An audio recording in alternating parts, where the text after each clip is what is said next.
It was the first day of the school holidays and Molly couldn't wait to get to Millie's house to play. 15, 16, 17, 18... Hi, Elf. Hi, Molly. I'm counting all the ants. I'm going to Millie's house. We're going to have special holiday fun too. Bye. Have fun.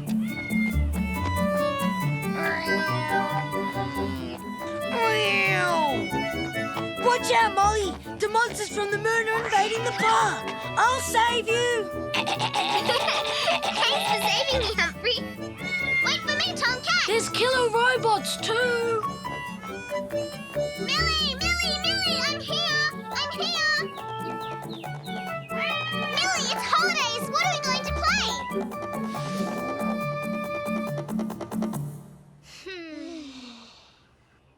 I can't think of anything to do. Well, what about a picnic with Jemima and Dolly? But we always do that. This is the holidays. Let's do something special. I wish Tomcat and Marmalade were wild animals and we could live in a cave. Yeah. Or they could be the royal lions of a beautiful princess. And they lead a handsome prince to find her castle. But they're just cats. Yeah, and we don't live anywhere interesting. And that might have been the beginning of a very boring holiday. Until finally Molly had a very good idea. I've just had a very good idea. Whatever Millie and Molly were doing in Millie's backyard, it was a complete mystery to anyone watching.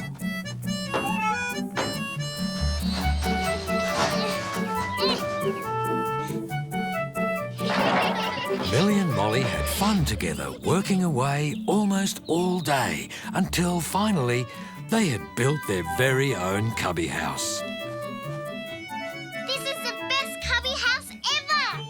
We need to have a password. How about yellow? Yeah, let's try it out. Halt. Who goes there? It's me, Millie. What's the password? Yellow. Enter. Well, the password works. I think we need to decorate the insides. Millie, it's time for Molly to go home.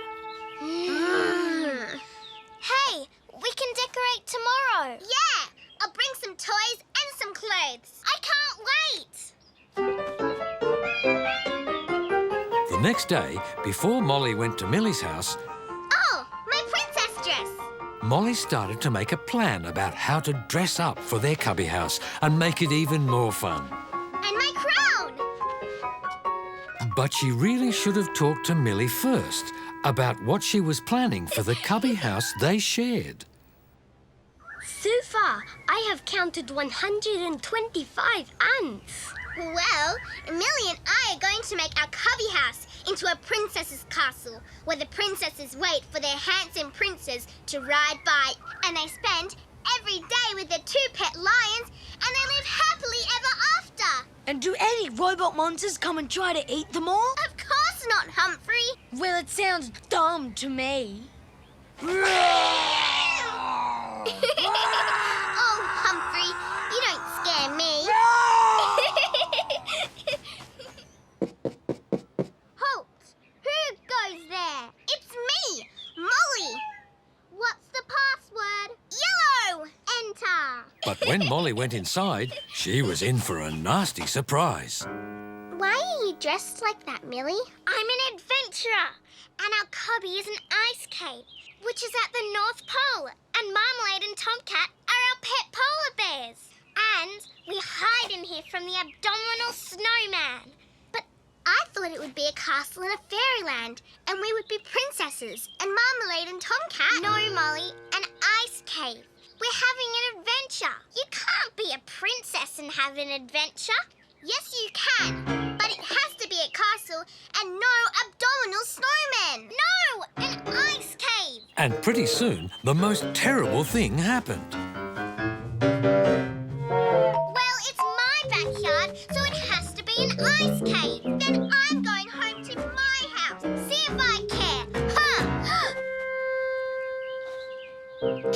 Tomcat, we're going.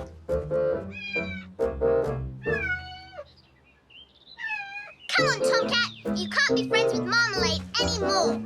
Marmalade didn't understand what Molly had said, but she could tell something very sad had happened.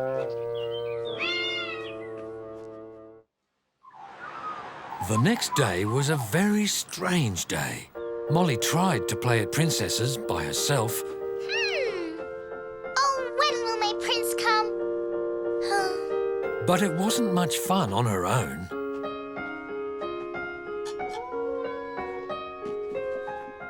And even her favourite riddles didn't seem to interest her.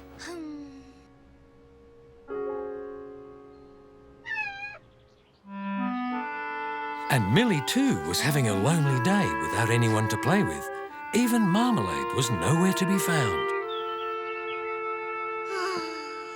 Marmalade was too busy watching, hoping that Tomcat might come to visit.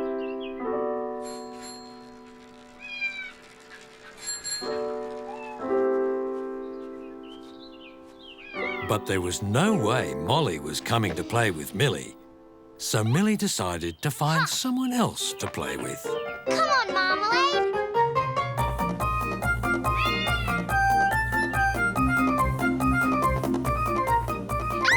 Who goes there? It's me, Millie, and the password is yellow. Huh? What password? Oh, never mind. Would you like to play adventures with me, Humphrey? I've got a nice cubby. It's a cave at the North Pole. I don't play with girls. Can your cubby be a rocket and take us to Mars to smash all the robot monsters out there? Well, yeah, I guess so. Molly too went hunting for someone to play with. 1,455, 1,456. Hi, Elf.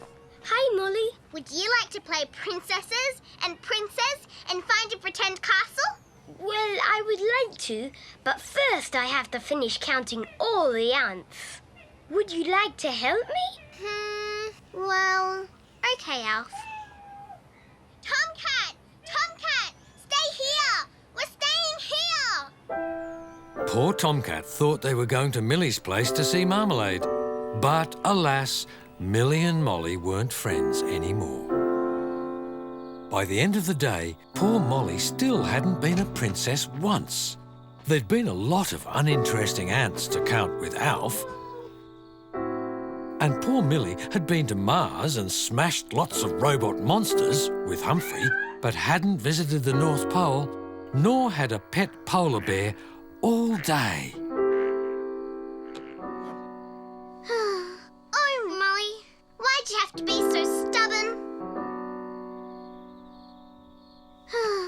Oh, Millie, why'd you have to be so stubborn?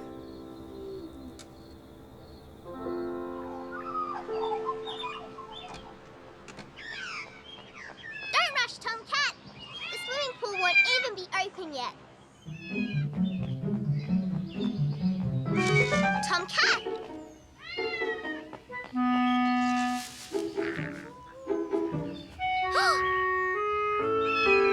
Marmalade? Mama?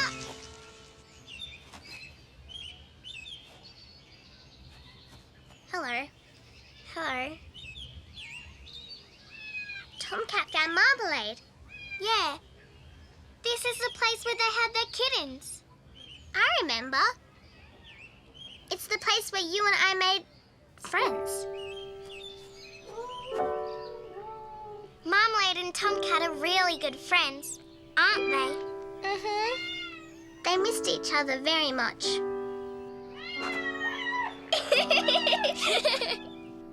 Millie? Sorry. No, you go.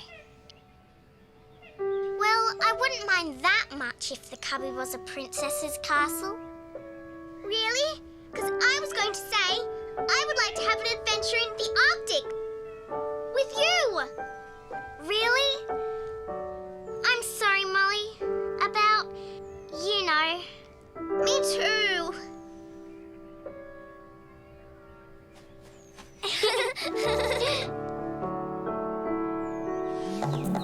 So for the rest of the holidays, the cubby was a princess's castle, but located at the North Pole, where Millie had a pet polar bear named Marmalade, and Molly her pet lion named Tomcat.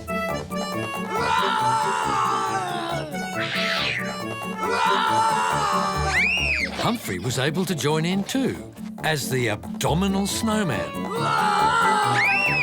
the robot monster from outer space.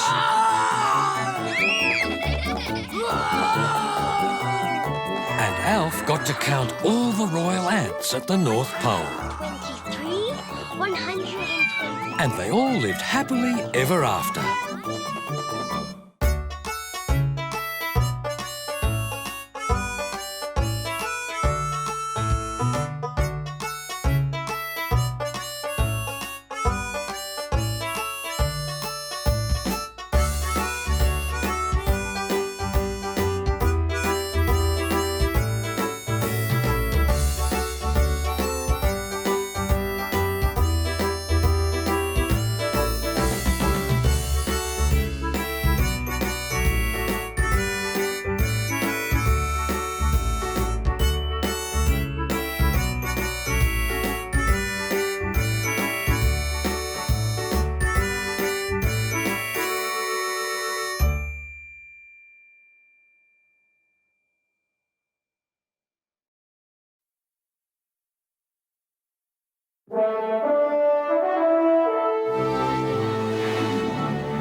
It was a hot summer, very hot, but Millie and Molly found ways of keeping cool and had fun with it.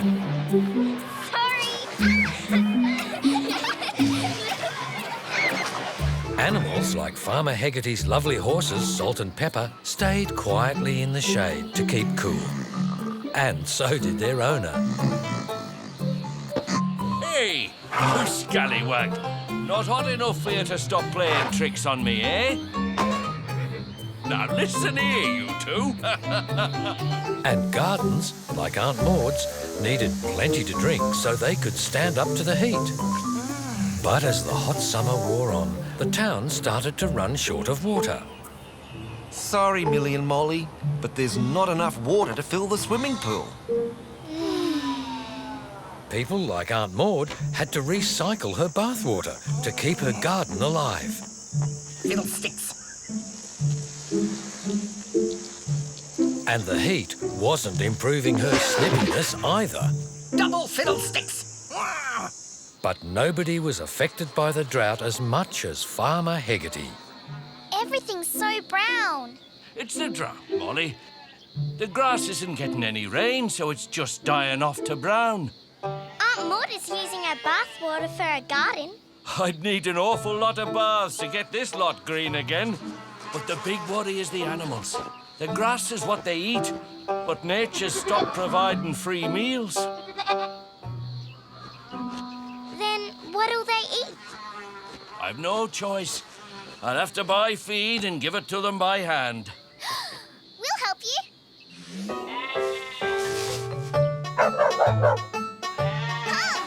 Come on, sheepies. We've got some lunch for you. They sure are hungry. I think Beefy's hungry. He doesn't look happy. Beefy's never happy.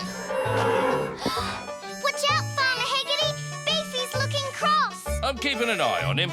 Don't you worry. Besides, it's too hot for him to go running after me. Can we go and see Salt and Pepper next? Yes, I think we deserve a reward for all our labours. They'll be hungry too.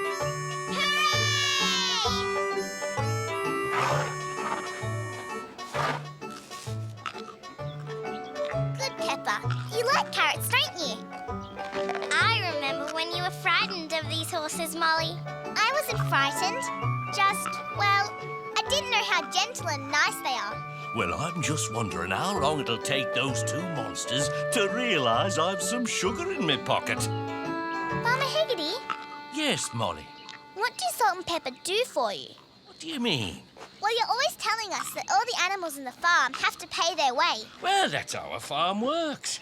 I look after the animals and they help me earn money for the things I need to live. Like food and fuel for the truck. Scout there. He helps me round up the sheep. And Beefies for breeding more cows. And the sheep give me wool. But what do Salt and Pepper do? Oh, I suppose you'll be wanting some sugar then. All right. You can have some sugar too. Well, to tell you the truth, I broke my golden rule with these two. They don't earn me a penny, especially now they've retired, but they give me lots of pleasure. You mean like Marmalade, my cat? Yes, I guess they are more like giant pets than farm animals. They've been with me all my grown-up years, haven't you, fella? Yes, you can have some attention too. Well, we're glad you broke your golden rule. Yeah, we love Salt and Pepper too. But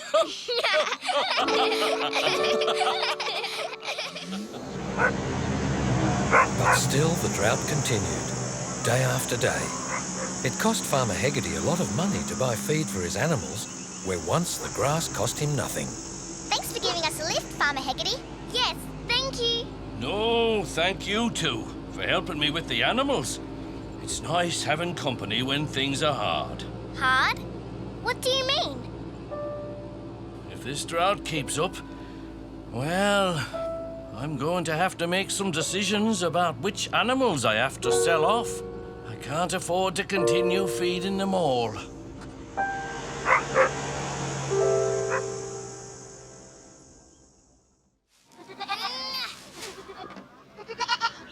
Farmer Hegarty was finding it hard to keep running his place.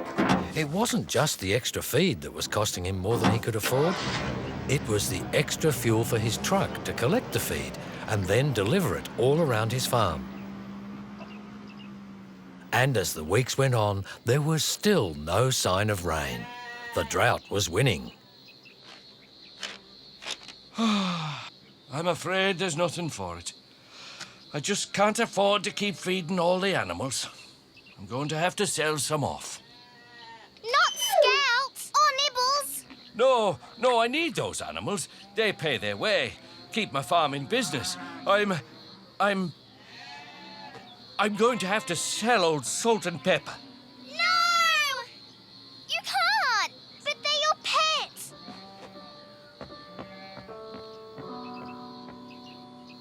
I've no choice. I just can't afford to keep them. They don't make me any money. You should see how much the fuel is costing me alone.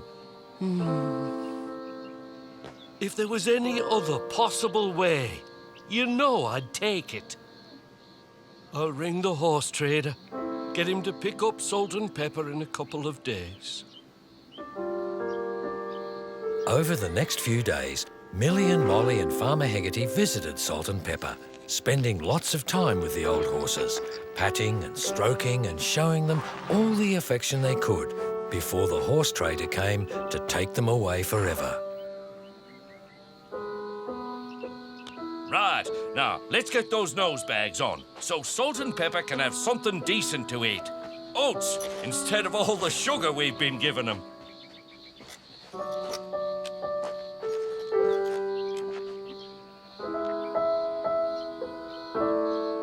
But the days went very quickly. This photo here is me with Salt and Pepper. Gosh, must be something like 15 years ago at the local show. They were young horses then. Looks like we won a prize that year. Ha! Look at that!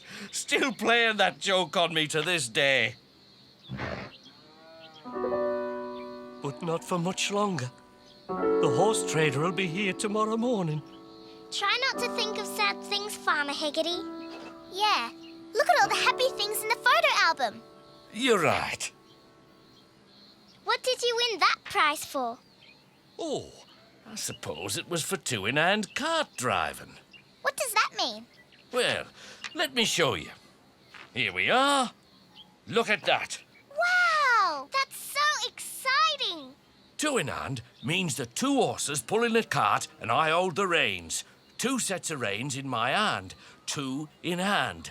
Won that race too, I think. Didn't we, ya brutes? Can they still do that? Well, I think they might. But their racing days are over now. But don't you see? What is it, Millie? The horses. They can pay their way. They can help you run the farm. Two in hand. I think you might have something there, Millie. I've still got their harnesses in the barn.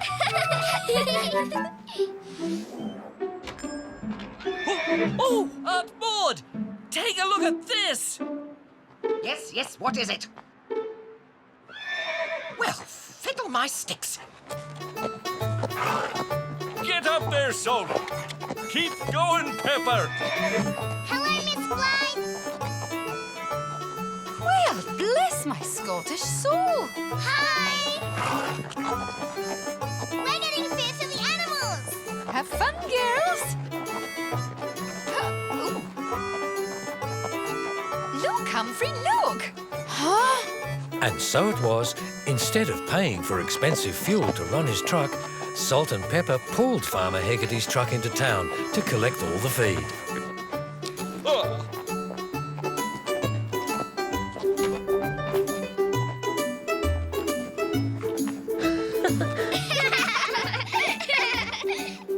Even feeding all the animals across his farm, Farmer Hegarty didn't need any expensive fuel for his truck. Gee up, you two! And the horses seemed to enjoy their new role helping their owner.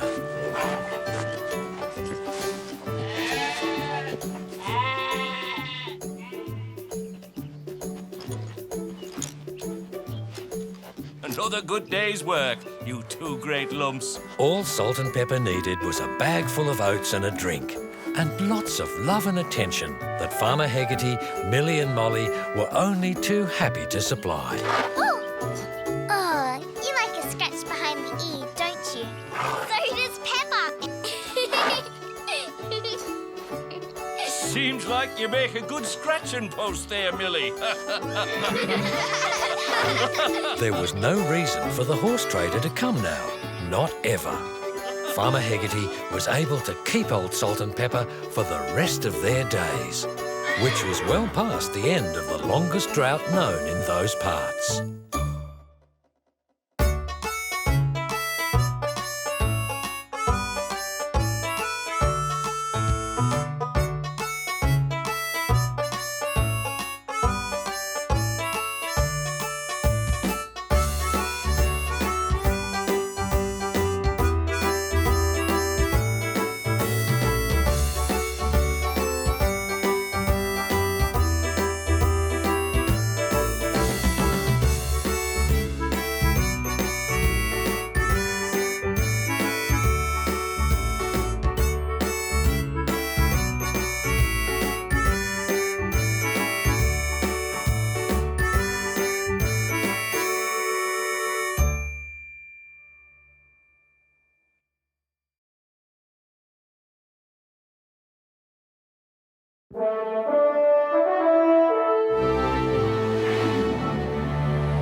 Millie and Molly were busy planning and preparing for a very special occasion. They'd been looking forward to it for months. Here are the birthday candles. Wow! Yellow stripy birthday candles. What kind of birthday cake will you have, Millie? Well, it has to be yellow and stripy. Yellow and stripy were Millie and Molly's special thing. A stripy tiger! Millie, does this give you any ideas? Yes, yes, yes! A yellow tiger cake! With black licorice stripes? Yay, Mum! Yes! Do you want to make some patty cakes? Can't have a birthday party without patty cakes. Stripy patty cakes. And we'll play pin the tail on the donkey.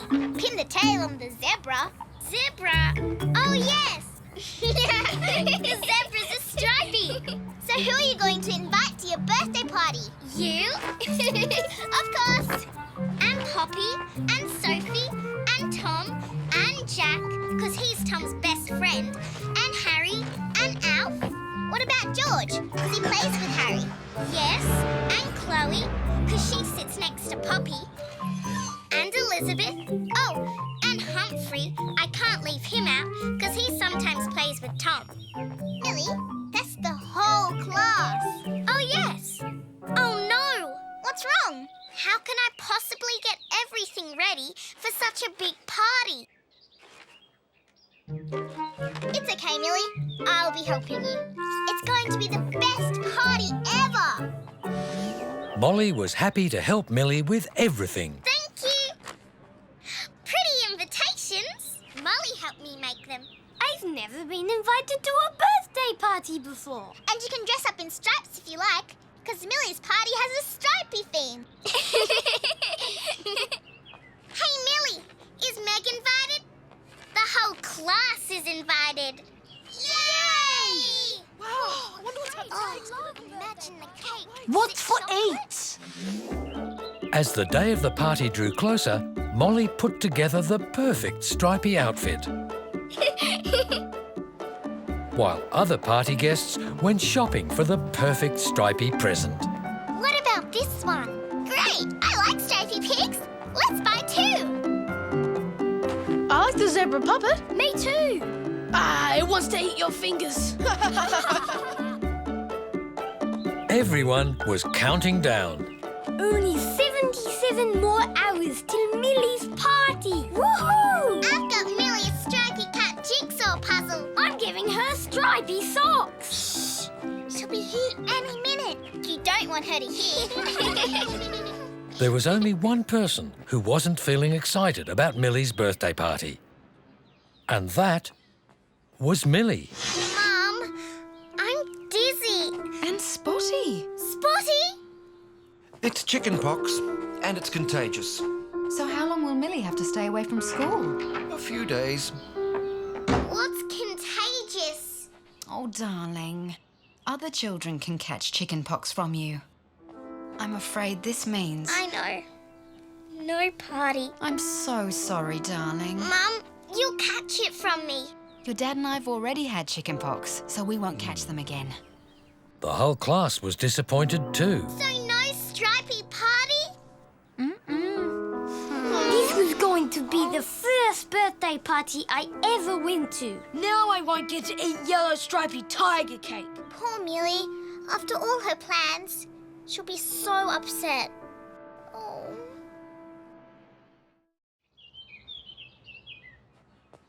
Feeling itchy today? A bit, but my head stopped aching. Oh, she's already recovering. But you're not your happy self, are you, Millie?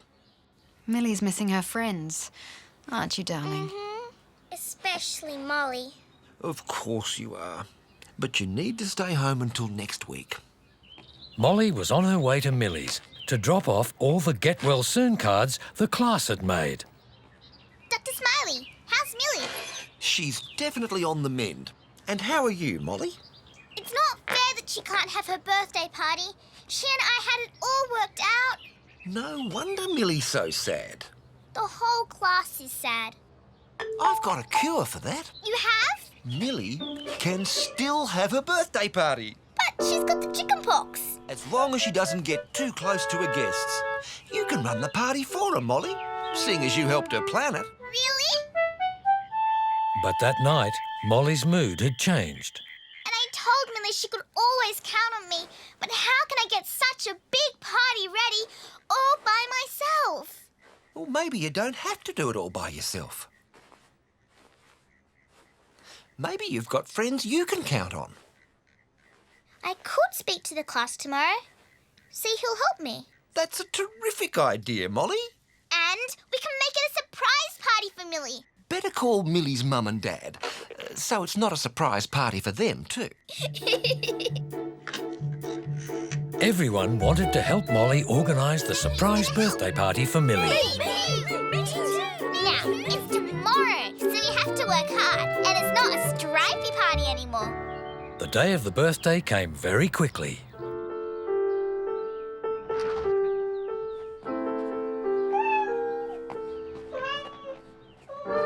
Happy birthday, Millie.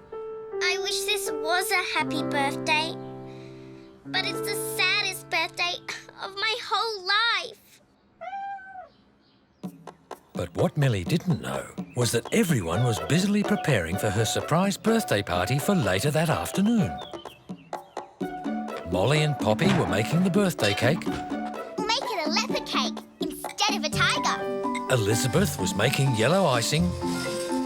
And Meg and Tom were icing patty cakes. Alf was whipping cream. And even Humphrey was helping out too, by licking the mixing spoons. When they were all finished with, of course. And Harry was making a pin the tail on the giraffe game. But there was still a lot to do. Miss Blythe will be here to pick us up with the cake soon. The cake will be baked just in time. But we've still got to ice it and decorate it. Meanwhile, George and Sophie were changing their stripy presents for ones that fitted the new party theme. Soon everyone raced home to get changed for the birthday party, while Molly and Poppy finished off the birthday cake. Tomcat!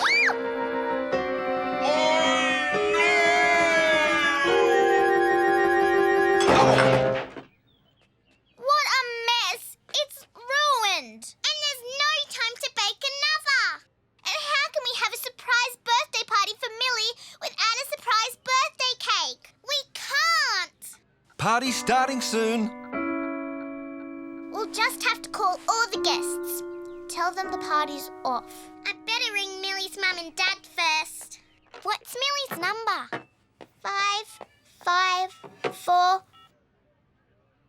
Wait! Look! Pieces are stuck together with icing. But it's still all smashed up. But we can stick more pieces together and turn it into some other kind of creature. Unaware of Molly's problems, everyone else had gathered to surprise Millie.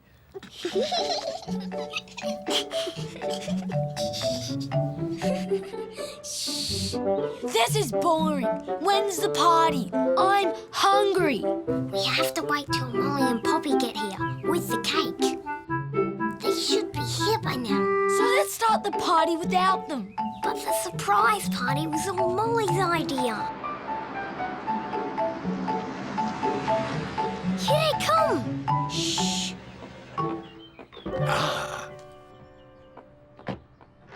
Why don't you come outside and get some fresh air? Sorry, Dad, but I just want to stay here on the couch. What if she won't come out? Look, Millie, you'll never get better stuck inside. Come on. Surprise! Happy birthday, Millie! Wow! This is amazing! Look at those spotty presents and spotty patty cakes!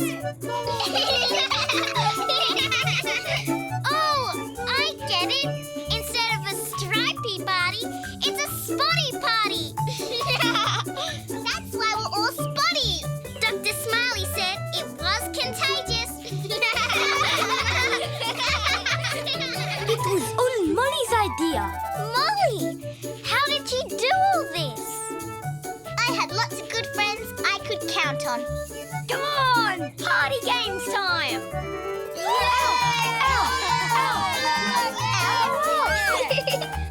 This way.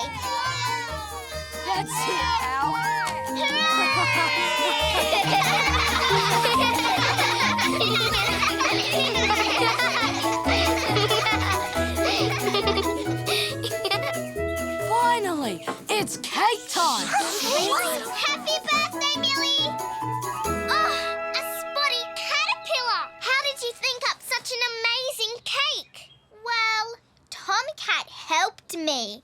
Three cheers for Millie! Hip hip! Hooray! Hip hip! Hooray! Everyone, smile! It turned out to be Millie's happiest birthday ever. She could always count on her good friends, especially Molly.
Millie and Molly were playing in the park. While Molly was a fairy hiding in the fairy glen, Millie was a brave adventurer on the lookout for fairies. But where's she gone? Got you! That was a good trick. Want a turn of the binoculars? Yeah. See anything? I see something. I think it's a bird's nest. Really? Are you sure? Shall we go closer? Yeah. Let's see if there's anything in it. Do you think it's all right? I mean, we don't want to disturb it. We're only taking a look. Oh, wow. How cute. Beautiful eggs. Hey! Ha ha! Made you look. Humphrey, don't do that. It's dangerous. And you nearly hit the bird's nest. Bird's nest? I want to see it. Don't come up here. There's no room. Can't stop me. Humphrey was different from other people. There's eggs in there. You never knew what he'd do next. Don't touch them. Hands off of me. But they could break if you touch them. Who cares? They're just dumb eggs anyway. And you're just dumb girls. The next day, on their way to school, Millie and Molly couldn't resist having another peek. There's only 2 eggs. Where's the other one? It couldn't have fallen out of the tree, could it?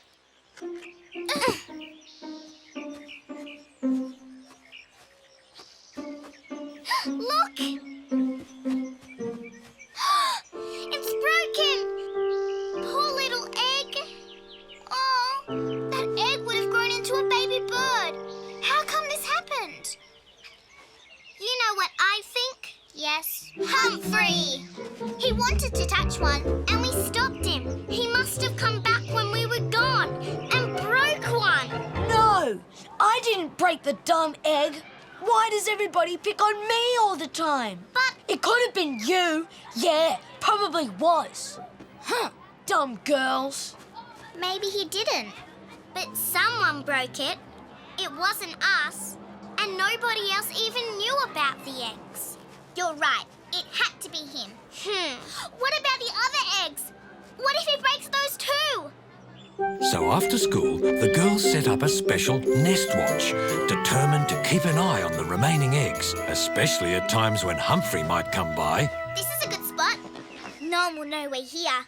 Not even the mummy and daddy birds.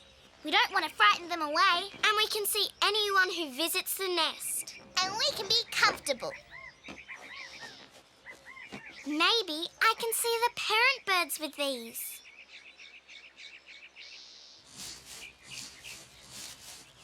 Hey, Millie, what chases caterpillars? I don't know. What chases caterpillars? Dogapillars. Get it? Dog-apillars. Dumb girls blaming me all the time. Shh. It's Humphrey. He's going back to the tree. We were right. What are you doing here, Humphrey? Come to break another egg? Course not. I told you I didn't break it. Well, what are you doing here? Making sure the other eggs are okay. I don't want anybody blaming me if they get broken. Ugh.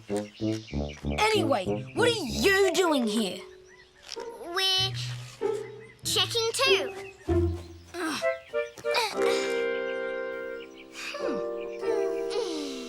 So we've checked and they're okay. Now let's go. Yeah, I'm not hanging around here with dumb girls. Girls are so dumb. It doesn't make sense. Why would Humphrey come back to check on eggs that he thinks are dumb? Yeah, maybe he did come back to break them. It's lucky we were here. We need to watch that nest even more closely now, Molly. Humphrey's definitely up to something. Every spare moment, Millie and Molly continued their nest watch. And one afternoon, as the girls made a last check on the eggs before leaving... Wow! One's hatching! Look, so's the other one. Hope you're not breaking those eggs. What's he doing here? I hope he doesn't come up. The eggs are okay, Humphrey. No need for you to come up here. Why shouldn't I, huh? You might be... Wow!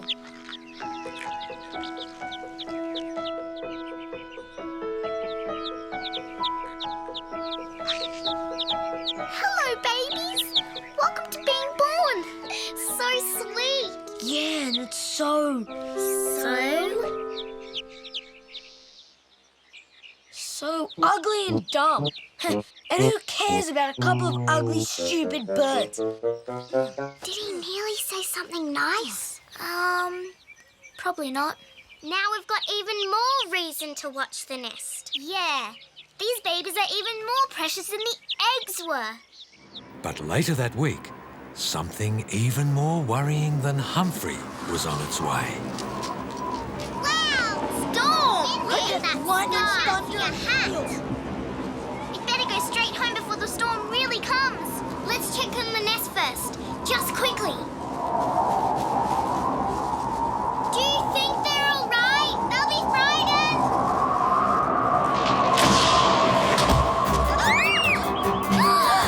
Oh no! Pick them up!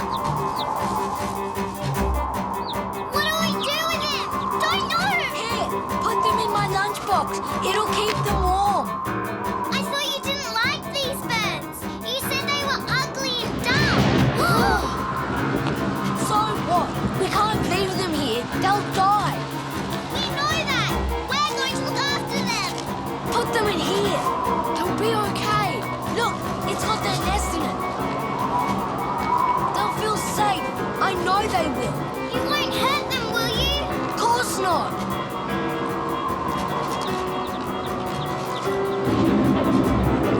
Let's go to my place. It's close.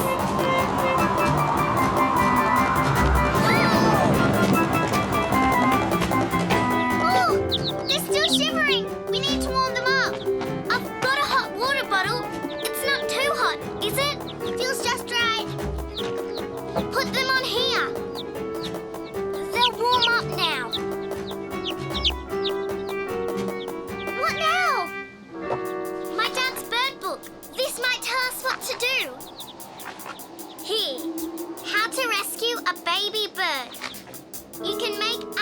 makeshift nest with a plastic basket. Mum's peg basket. She won't mind. This is important. What does it say next, Molly? Line the basket with dry paper towels in a bowl shape. There. If you can save the nest, place it in the basket. I've got it.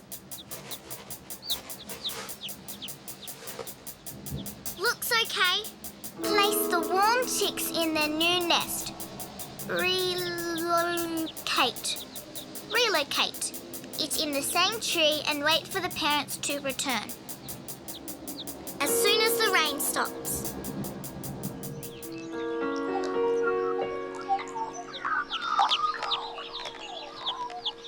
That's good, like the book says. Wire the new nest up as close to the original position as you can.